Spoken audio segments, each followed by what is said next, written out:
Bom dia, irmãos. Que a graça e a paz do Senhor Jesus sejam no seu coração, hoje e todo sempre, amém? Glória a Deus.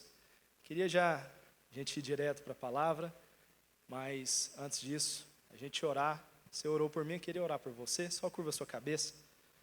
Senhor, traz a sua palavra como uma fonte de alimento, de exortação, de alinhamento a respeito daquilo que o Senhor quer fazer entre nós.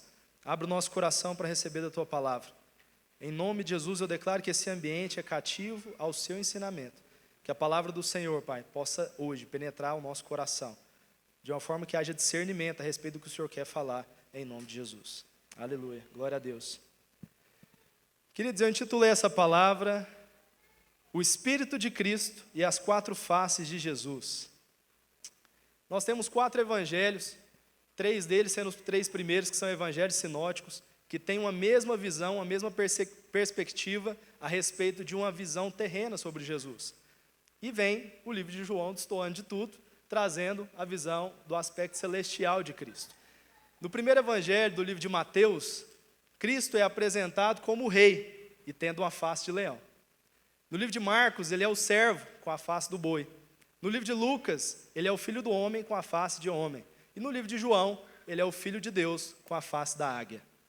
É poderoso a gente ver que é uma biografia. Aqueles homens relataram, a não ser Marcos, que escreveu algo que foi relatado a ele, mas a gente vê esses irmãos, Marcos e Lucas, vê esses irmãos falando a respeito de coisas que foram a vida de Jesus. Então cada um traz uma ótica, uma perspectiva de como foi essa vida de Jesus na terra. Presta atenção aqui comigo. Jesus foi assunto ao céu, certo? Jesus não está mais de forma corpórea entre nós, ok? Mas a palavra de Deus diz que quando Jesus subiu, o Espírito desceu. E que o Espírito do próprio Cristo passou a habitar dentro de nós. E de que, conforme diz Colossenses, agora é Cristo em vós, a esperança da glória. Então, se Cristo subiu, mas o Espírito desceu e hoje habita dentro de mim e de você, existem aspectos que continuam fazendo com que Cristo se expresse sobre a terra, inclusive em nós. Eu não vou falar hoje a respeito de como somente Jesus viveu na terra, mas falar de como nós devemos viver segundo esse Espírito que nos foi dado. Porque se Cristo habita em nós hoje, essas características devem estar presentes na vida do cristão. E vamos ver agora que características que são essas. Como que o Senhor pode nos fazer viver conforme a palavra de Deus. Seguinte, no livro de Mateus, como ele é apresentado como rei, existe então uma realeza. Aí você fala, cara, mas eu não sou o rei. Mas agora você foi inserido nessa monarquia. Agora você foi inserido nessa realeza. E agora você tem um estilo de vida conforme o que Cristo viveu na terra. Vamos lembrar de uma coisa aqui para poder ilustrar mais fácil para você? Se liga aqui. Moisés era filho de hebreu, filho de escravos, e estava sobre uma sentença de morte. Ele é lançado no rio para ser livrado, e ali a filha de Faraó o resgata.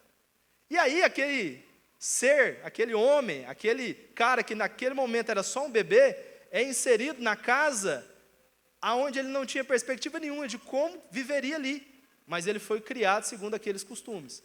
E ele que não tinha como, não tinha linhagem real, não tinha nada disso, agora passa a viver dentro do palácio. Agora ele começa a comer da mesma comida do faraó. Ele começa a viver de acordo com os costumes e princípios daquele povo. Mesmo ele tendo nascido como escravo, mesmo ele tendo nascido como um hebreu, ele é tirado daquele contexto e agora inserido em outro contexto. Ele vai ter que aprender tudo conforme aquela linhagem. Essa é a nossa história. Antes de nós estarmos inseridos nessa linhagem real, eu e você era como Moisés, debaixo de uma sentença de morte. Não tinha perspectiva nenhuma de viver nesse contexto. Uma vida de escravo ao pecado, mas agora, inseridos nessa família, existe um contexto de vida para a gente viver. Assim como Jesus viveu de acordo com a palavra e aquilo que foi escrito, nós também temos agora uma forma de viver, segundo essa majestade.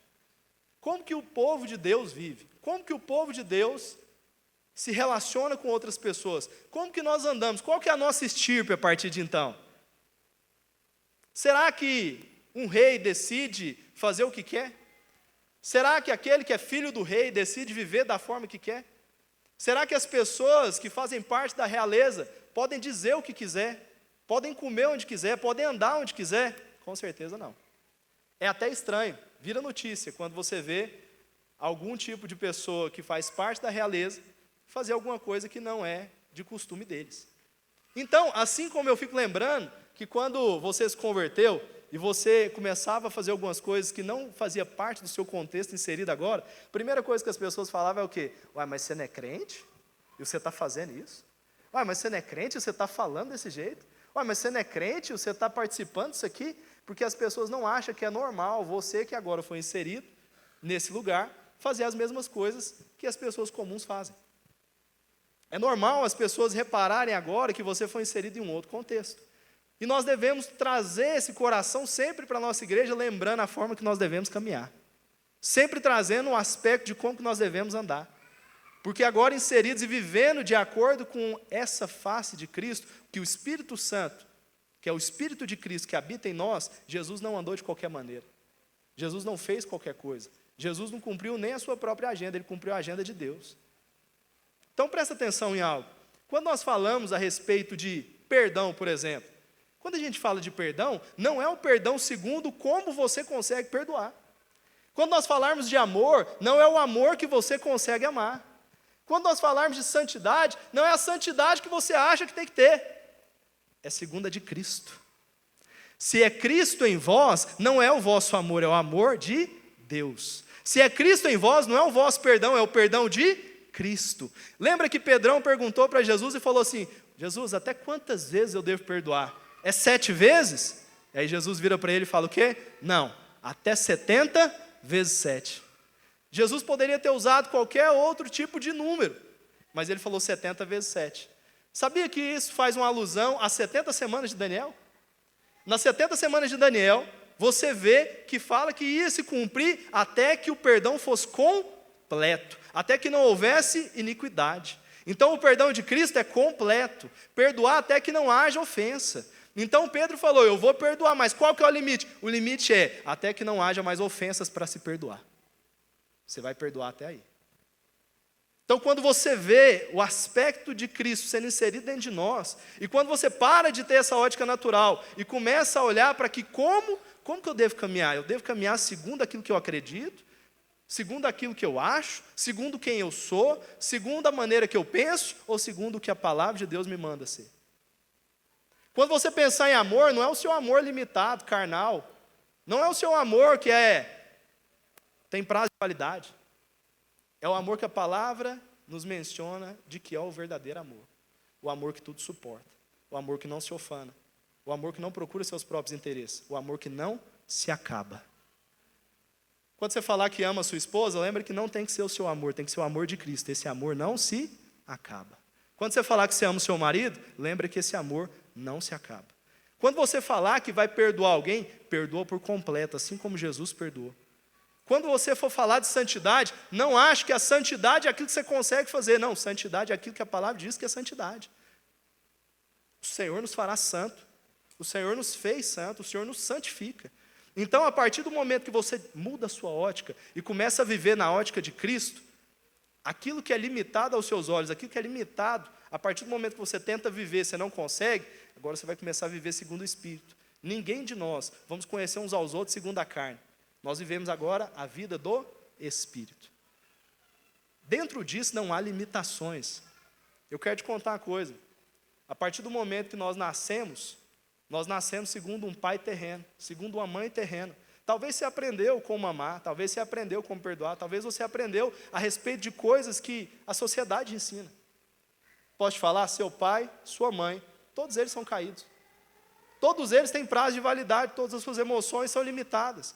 Mas a partir do momento que você nasceu de novo, segundo o livro de João, você não nasceu segundo a vontade da carne, você não nasceu segundo a vontade do sangue, você não nasceu segundo a vontade dos seres humanos, você nasceu segundo a vontade de Deus. E aí aquele que era homem terreno, porque nasceu da vontade da carne, tinha aquilo que era como padrão as coisas da carne. Mas agora aquele que nasce a partir de Deus, como que ele sente? Como que ele faz? Como que ele se relaciona? Qual que são as suas atitudes? É segundo agora o seu Pai Celestial e não terreno mais. Se você tiver como padrão o seu pai e a sua mãe, se você tiver como padrão a minha pessoa, a pastora, o pastor Vinícius, presta atenção aqui numa coisa. Por mais que nós sejamos exemplo em coisas que você quer seguir, a gente pode ser limitado. Mas quando você pensar, um exemplo, eu sou uma pessoa justa, mas eu tenho um nível de justiça. E se Deus quer fazer você ceder à minha justiça, só tem uma justiça para você ter como padrão, a justiça de Cristo.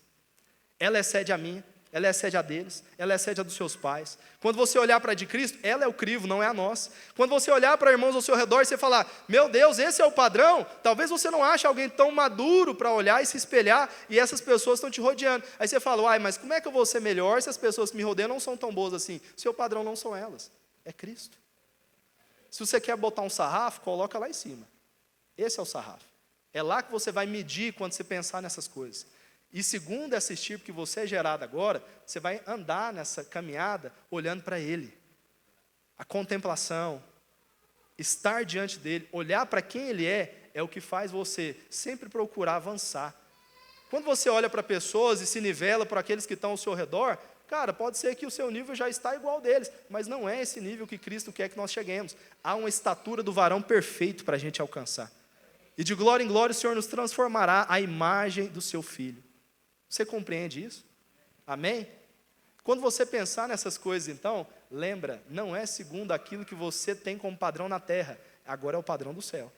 É por isso que Jesus falou, antes o homem tinha uma lei terrena, e para ele era o seguinte, adulterou, pecado. Porém, eu vos digo agora, aquele que olhar com intenção impura para uma mulher, já adulterou. O padrão eleva. E esse padrão só é possível viver se Cristo estiver em vós. Amém? Trazendo esse aspecto a respeito da vida de Jesus, aonde Ele é o rei, nós também lembramos que o rei também tem governo. A palavra de Deus nos diz, no livro na carta aos Efésios, dizendo assim, no capítulo 2, versículo 4 a 6. Projeta para a gente, por favor. Efésios capítulo 2. Mas Deus, sendo rico em misericórdia, por causa do grande amor que nos amou, e estando nós mortos em nossos delitos, nos deu vida juntamente com Cristo, pela graça sois salvos. E juntamente com Ele nos ressuscitou, e nos fez assentar nos lugares celestiais com Cristo Jesus. Agora também existe uma posição de governo, não é só o jeito que você vive, também é a posição que você ocupa. Quando você pensar nas circunstâncias da vida, não fica dando uma de coitadinho, não fique achando que você é sujeito a essas circunstâncias, parecendo Pedro acordando de Jesus e falando, Senhor, você não está vendo essa tempestade que nos acomete? E Jesus dormindo, porque ele sabia quem ele era. Jesus sabia o que ele podia fazer. Jesus tinha o governo de todas as coisas. Quem perdeu o governo foi Adão, não foi Jesus. Jesus dominou sobre o vento, Jesus dominou sobre a tempestade, Jesus ordenou aquilo que tinha que ser. Nenhuma potestade, nenhum principado se fez maior do que aquilo que Jesus estava fazendo naquele lugar. Ele repreendeu sabendo que naquele momento algo espiritual estava acontecendo. Para os homens espirituais tudo é espiritual, né? Pode ser que as pessoas, choramingando, achariam que eram só circunstâncias naturais acontecendo. Não, o mar está agitado. Não, eu já passei por tempestade. É assim mesmo. Pois é, naquele dia Jesus teve uma percepção espiritual. E ele mandou se acalmar e se calar. Cessa agora. Isso se chama governo e autoridade. Aqueles que caminham também, sabendo que essa é a nossa posição, eles não vão temer por circunstâncias que parecem fugir do seu controle, mas agora existe uma autoridade. Você não está só na posição celestial, você está assentado numa posição de governo. E a partir do momento que você entende isso, você vai parar de achar que as circunstâncias vão te oprimir. Pelo contrário, você vai ordenar e comandar a respeito delas. Pelo contrário, você vai viver sabendo que nada disso limita aquilo que Deus fará na sua vida. E você vai ir aonde Deus te mandar, vai fazer o que Deus te pedir. Você não vai ter problema com circunstâncias naturais ou até espirituais tentando te resistir. Elas vão tentar resistir. Sempre nós teremos resistências, mas nós vamos viver de que forma? É a clareza dessa posição que nós ocupamos que vai mudar a sua postura diante do dia do teste. Amém? Governo é a posição que o Senhor nos deu. Você não precisa ser limitado a essa circunstância. E eu também te digo algo a respeito das coisas da sua vida. Sabe qual que é uma característica de pessoas que têm realeza em si? O perdão, a princípio, ele é algo que parte da nobreza. Quando você pensar a respeito de que Deus te tirou de um lugar, muitas pessoas têm aquele coração de que eu entendo que Jesus mudou o meu passado. Eu entendo que Jesus tem um futuro para mim. Eu sou perdoado, mas você não consegue esquecer o que as pessoas fizeram com você. Você quer que Jesus apague o que você fez, o seu passado. Mas não há uma nobreza de perdão também para com aquilo que foi feito a você no passado. E isso te prende lá do mesmo jeito como os seus pecados. Se você não esquece aquilo que foi feito lá atrás, e você agora caminha nessa novidade de vida, não vem falar para mim que é só essa parte já basta, de que você é perdoado. Não, você também tem que liberar perdão sobre o seu passado. Resolver a sua vida. Lembra de uma coisa, todo santo tem um passado, você tem um passado, eu tenho um passado, mas que todo pecador também tem um futuro. Da mesma forma que Jesus te alcançou, Ele vai alcançar aqueles que te feriu, vai alcançar aqueles que te magoaram, vai alcançar as pessoas que você carrega no seu coração. A partir de hoje você vai deixá-las para trás. Jesus apagou o seu passado e também apagará o passado dessas pessoas. Elas se encontrarão com o Senhor como você. O Senhor tem o mesmo futuro para elas. Amém? Principalmente os da sua casa, porque você e a sua família servirão ao Senhor. Nunca olhe para as pessoas como elas são ímpias e agora eu sou santo. O mesmo Deus que te enxertou, enxerta elas também. Amém? Acredite em mim, esse governo, esse coração é o estilo de vida e o Espírito de Cristo que Ele tem para nós. Passando para o segundo aspecto, no livro de Marcos ele também é o servo e tem a face do boi. A servitude, ela passa por alguns aspectos. Nós vamos ler aqui em Marcos capítulo 10. Projeta para nós, por favor. Marcos capítulo 10, versículo 42. Olha o que o texto diz. Jesus os chamou e disse: vocês sabem que aqueles que são considerados governantes das nações as dominam, e as pessoas importantes exercem poder sobre elas. Não será assim entre vocês. Ao contrário, quem quiser tornar-se importante entre vocês, deverá ser servo. A quem quiser ser o primeiro, deverá ser escravo de todos, pois nem mesmo o Filho do Homem veio para ser servido, mas servir e dar a sua vida em resgate de muitos. Jesus nos fala, quer ser importante? Quer ser o primeiro? Quer ganhar a posição que você almeja? Pois é, você não vai ocupar só uma posição de servo, você vai ocupar uma posição de escravo. Jesus fala, nem eu, que sou o Cristo, ocupei uma posição de ser servido nessa terra. Pelo contrário, servir a todos. Sabe qual que é o coração de servitude? Não é esse coração de honrar só aqueles que estão acima.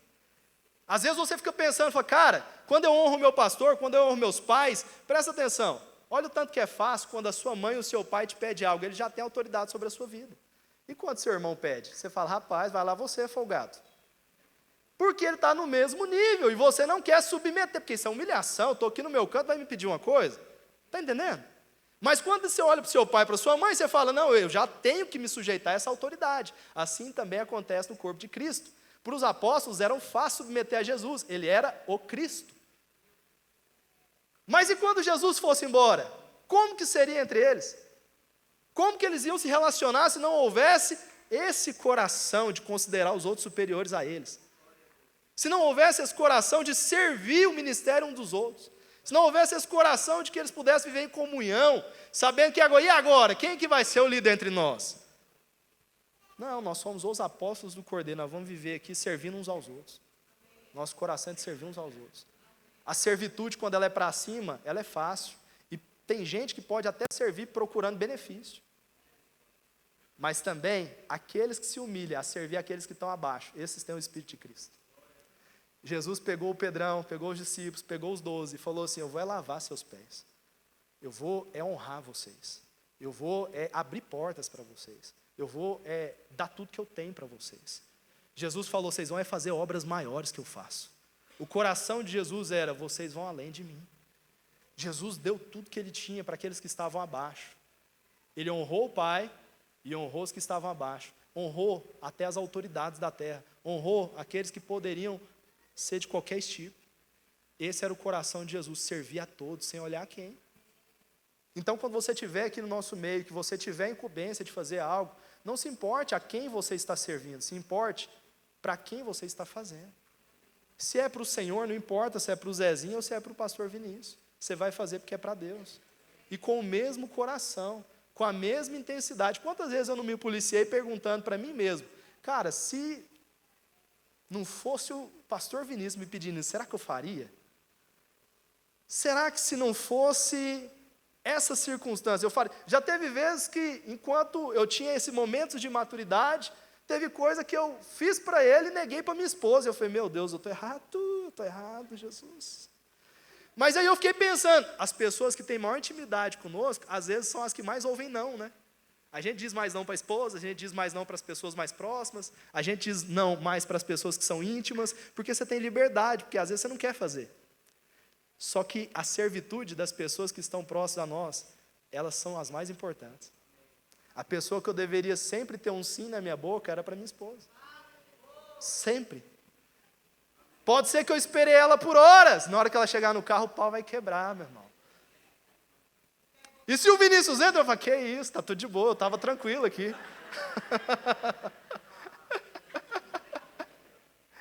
Olha que loucura é essa. Como que eu vivo dessa forma?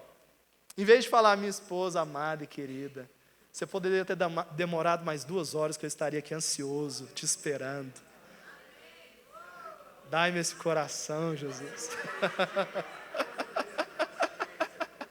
Dai-me esse coração, Senhor.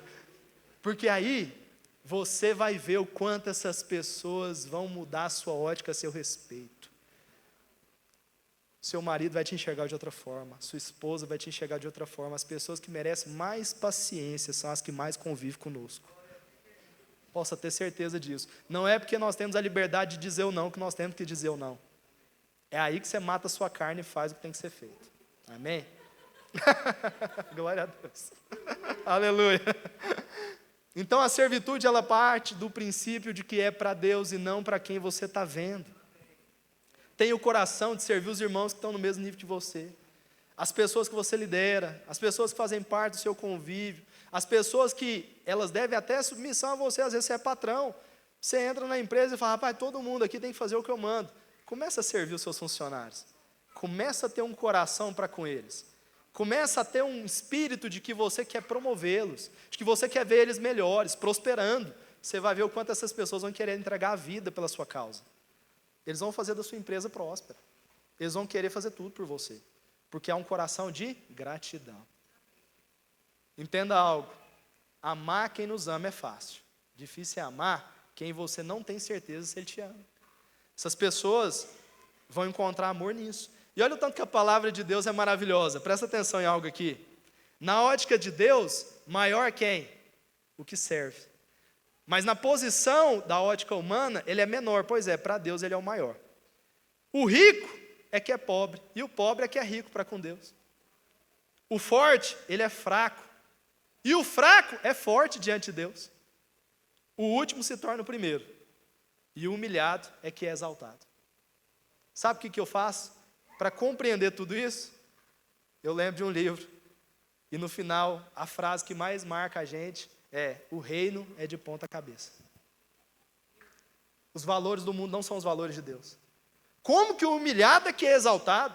Como que o fraco que é forte? Como que o último que é o primeiro? Como assim? Jesus inverte tudo. E aí nos mostra que nós que pervertemos a ótica. Esse era o princípio. Esse era o correto. A servitude, ela parte desse pressuposto de que eu não me humilho quando eu estou fazendo isso. Pelo contrário, aí que eu sou grande. Quando eu sirvo o que está abaixo, não é humilhação. Isso é nobreza. Isso é um coração nobre. Você não precisava fazer, você está fazendo porque você é nobre. Amém? Esse é o Espírito de Cristo, a servitude. O próximo aspecto está no livro de Lucas, aonde ele é o filho do homem e tem a face de homem. Se a palavra de Deus diz que Jesus é Deus, então ele era Deus enquanto ele estava na terra, mas a palavra também diz que ele era homem, 100% homem. Vamos pegar um relacionamento, uma relação entre divindade e humanidade? Jesus era o Senhor e governador de todas as coisas, e é. Naquele momento ele não deixou de ser. Mas vamos pegar alguns aspectos que mostram a humanidade de Jesus naquele momento. Jesus estava diante da morte de Lázaro. Ele sabia que o poder da vida e da morte estava nas suas mãos. Ele sabia o que ele estava prestes a fazer. Mas comovido pela circunstância, comovido pela morte do seu amigo, ele chora como um ser humano. Como ser humano, ele chora. Mas como Deus, ele o ressuscita. Aí você vê que ali ele estava pregando para uma multidão gigante. Uma multidão numerosa. E ele falou, meu Deus, esse povo está várias horas me ouvindo, eles devem estar com fome. E aí Jesus tem compaixão, o texto diz, compaixão. Ele não precisava ter compaixão, era só multiplicar os pães e resolver o problema. Mas ele, como homem, teve compaixão. Aí você vê em outra circunstância, onde ele está no Getsemane, e ele mesmo também, sabendo que a morte não poderia detê-lo, se angustia como homem por estar diante da morte, por estar prestes a partir, por estar indo embora. Como homem, o corpo dele sofreu. Jesus não foi crucificado sem sentir dor, ele sentiu dor como um ser humano. Foi agonizante, foi algo terrível. A palavra diz que o coração dele praticamente se rachou ao meio. Foi tamanha dor. Então, como homem, ele sofreu, mas como Deus, ele ressuscita. Então, há uma relação entre a divindade e a humanidade. Jesus, ao mesmo tempo que ele está olhando para tudo isso, e ele sabe o que ele pode fazer, ele também vem e se compadece. Sabe o que a palavra de Deus nos diz a respeito do coração de Cristo, em relação a nós? Diz assim, ó. Lá em Hebreus, capítulo 4, versículo 15. Acompanha comigo. Porque não temos um sumo sacerdote que não possa compadecer-se das nossas fraquezas, porém um que, como nós, em tudo foi tentado, mas sem pecado. Cheguemos, pois, com confiança ao trono da graça, para que possamos alcançar misericórdia e achar graça, a fim de sermos ajudados no tempo oportuno. Quem que é Jesus? O sumo sacerdote que consegue se compadecer das suas tentações e debilidades. Quando você imaginar que, as pessoas não sabem o que eu passo, existe um que sabe. As pessoas não sabem das minhas tentações, existe um que sabe. As pessoas não sabem das lutas que eu tenho que vencer, tem um que sabe. Pode ser que eu realmente não consiga me colocar no seu lugar, mas ele se colocou. Em todas as coisas ele foi tentado e nenhuma delas ele pecou. Mas ele consegue se compadecer da sua fraqueza. Olha que essa parte onde Jesus é o sumo sacerdote que se compadece, é como se você virasse e falasse assim, cara, eu não consigo compreender o que essas pessoas sentem. Jesus compreende. E Jesus as livra no tempo oportuno. Quando for o dia da sua fraqueza, Jesus não vai olhar para você, olha aqui para mim agora, que isso aqui pode quebrar algo na sua cabeça que talvez você crie. Quantas vezes a gente se achega a Deus e o nosso medo é, mais uma vez eu estou aqui com esse mesmo problema, com essa mesma circunstância, apresentando diante de Deus, será que Deus não vai se cansar de mim? Não, até 70 vezes 7. Ele vai te perdoar até que não haja mais iniquidade. Jesus vai se compadecer de você todas as vezes que você for diante dele. Ele não vai te rejeitar. Ele não vai olhar para você e falar, para você chega, cansei, você dá trabalho demais. Jesus, ele sempre vai querer te restaurar, te colocar no lugar e na posição que ele tem para você. Acredite em mim, por mais que sejam pecados, por mais que sejam coisas que te assolam, que te importunam, Jesus consegue se compadecer de tudo isso que você sente. Senhor, existem áreas na minha vida que já faz anos eu nunca consegui transformar. Pois é, continua apresentando elas diante de Deus. Continua crendo que o Senhor te perdoa. A palavra de Deus diz que a cada manhã, se você olhar para o sol e ele estiver lá, as misericórdias dele estão sendo renovadas. Se a misericórdia dele está sendo renovada, existe esperança para você. Todos os dias. Se apresente todos os dias. Se for o caso, ore todos os dias por isso, até que ele faça. Até que você seja transformado. E se a palavra de Deus nos diz que ele tem empatia para conosco, que ele consegue compadecer das nossas tentações, nós não precisamos temer ao nos achegar diante dele. Nós temos que entrar no Santo dos Santos com ousadia, falando, existe acesso para mim, existe perdão para mim, existe amor para mim, existe livramento para mim. Sempre que eu me achegar ao Senhor, existe uma porção nova da esperança que eu posso carregar. Amém? Em último lugar, nós temos o livro de João, que destoa de todos os outros.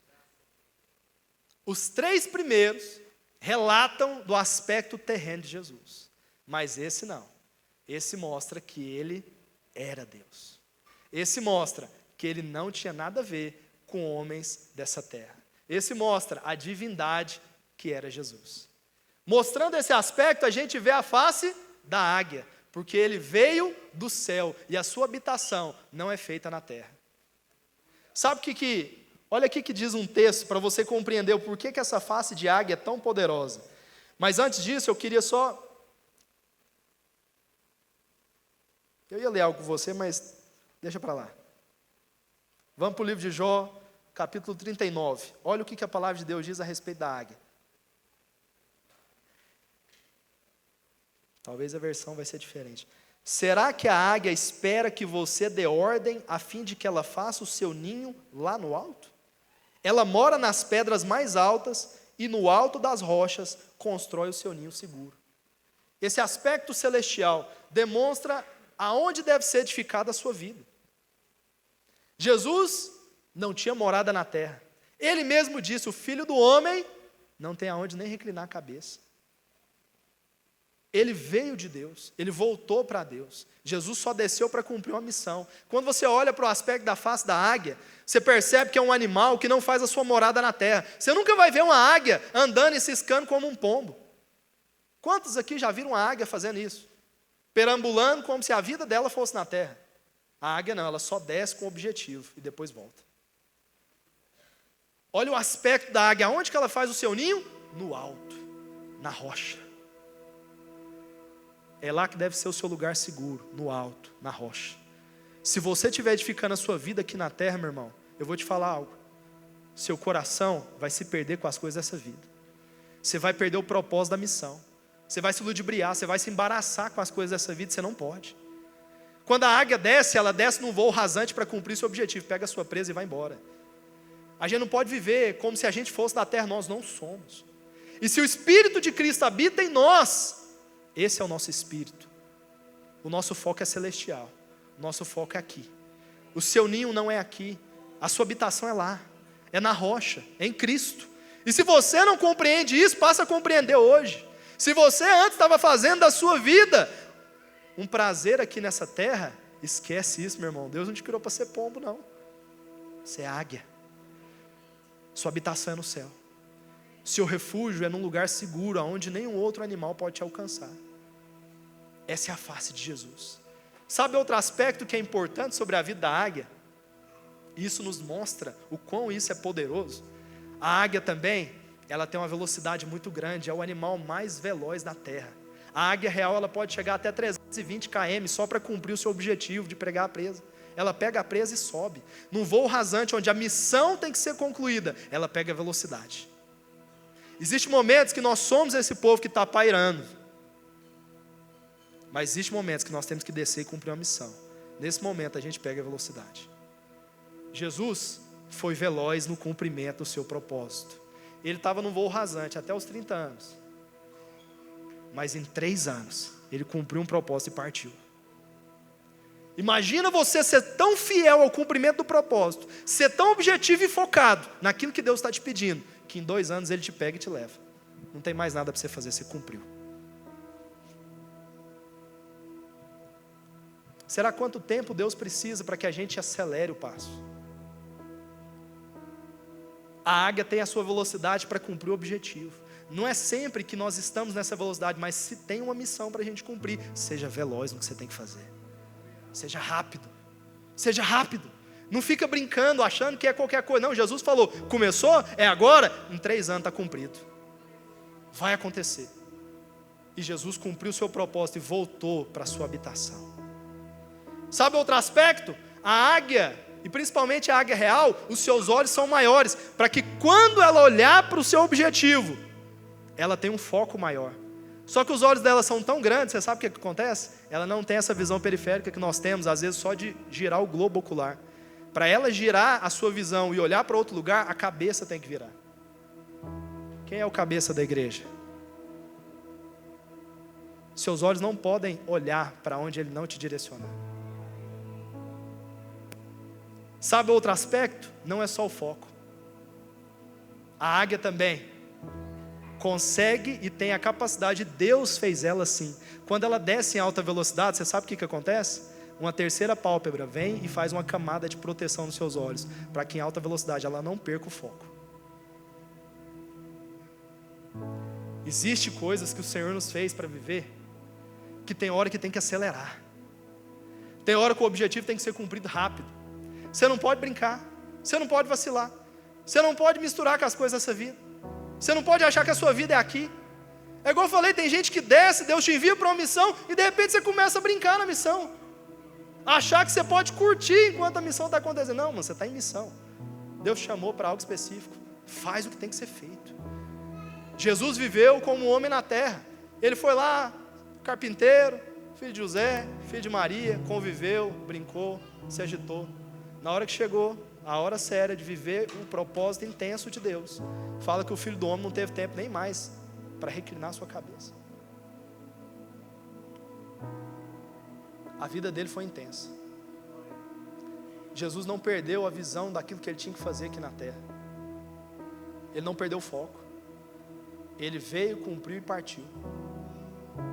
Em tudo que você estiver fazendo na sua vida, se você perder o foco, você perde velocidade. Imagina para a águia se essa terceira pálpebra não desce sobre os seus olhos, e enquanto ela está em alta velocidade, a visão começa a ficar turva. Ela perde a direção. Ela não consegue alcançar o objetivo dela. É por isso que Deus, Ele não só nos dá uma visão, Ele protege a nossa visão. Ele guarda a nossa visão. Você consegue compreender isso? Fique de pé onde você está.